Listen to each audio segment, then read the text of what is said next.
ఎందుకు ఇంటర్వ్యూస్ అంతా అయిపోయిన తర్వాత అంతకుముందు నీ పాటికి నువ్వు ఇంట్లో ఉండేదానివి అంతా బానే ఉంది. వన్స్ నువ్వు ఫేమస్ అయిన తర్వాత టెంపుల్స్ కి వెళ్ళడం, టెంపుల్స్ లో స్టే చేయడం, నిన్ను చూడడానికి కొంతమంది వేరే వాళ్ళు బయట నుంచి రావడం, నీకేదో పవర్స్ ఉన్నాయని చెప్పేసి చెప్పడం, ఇలాంటివన్నీ ఎందుకు జరుగుతున్నాయి అంటే నాకు తెలియక అడుగుతున్నాను. నిజంగా భవిత ఏమైనా పవర్స్ ఉన్నాయా నీకు? ఇప్పుడు పవర్స్ అంటే కనుక నాకు పవర్స్ ఏ విషయంలో నేను చెప్పలేదు. ఒకటి అది అప్పుడు అయిపోయింది. నేను ఇప్పుడు జస్ట్ టెంపుల్ కోసం మాత్రం ఉన్నానని చెప్పాను. ఈ పవర్స్ అన్నిటిని పక్కన పెడితే నాకు కావాల్సింది నేను చేసుకోవాలండి. నాకు కనిపించి చెప్పిన టెంపుల్స్ కి నేను వెళ్ళాను. నాకు వాళ్ళు పిలిచి చెప్పడం వల్ల నేను వెళ్ళాల్సి వచ్చింది. నేను చెప్పాను కదా ఆల్రెడీ, నాకు ధ్యానం చేసేటప్పుడు ఏమైనా కనిపిస్తే టెంపుల్ కి వెళ్ళాలనిపిస్తే వెళ్ళిపోతాను నేను.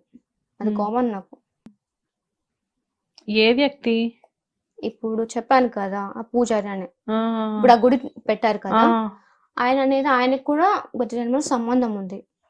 అతను కూడా చూసిన తర్వాత పిలిచాడు. అతను కూడా నాగల్ కలిపతి అని చెప్పాను కదా, నాగ గురువు అని చెప్పేసి అతను కూడా మీ పూర్వజన్మకి సంబంధించిన పర్సనేనా? ఆ టెంపుల్ పూజారి కూడా? ఎంతమంది ఉన్నారు భవిత మీరు? అంటే లైక్ మొత్తం గుర్తొచ్చిన వాళ్ళు జనరల్ గా అడుగుతున్నాను. చాలా మంది ఉన్నారు. అంటే మొత్తం మీరంతా ఒక బ్యాచ్ కలిసారా? ఇంకా మొత్తానికి అయితే కలవలేదు, కొంతమంది కలిసారు అంతే. ఎంతమంది కలిసారు అప్రాక్సిమేట్ గా?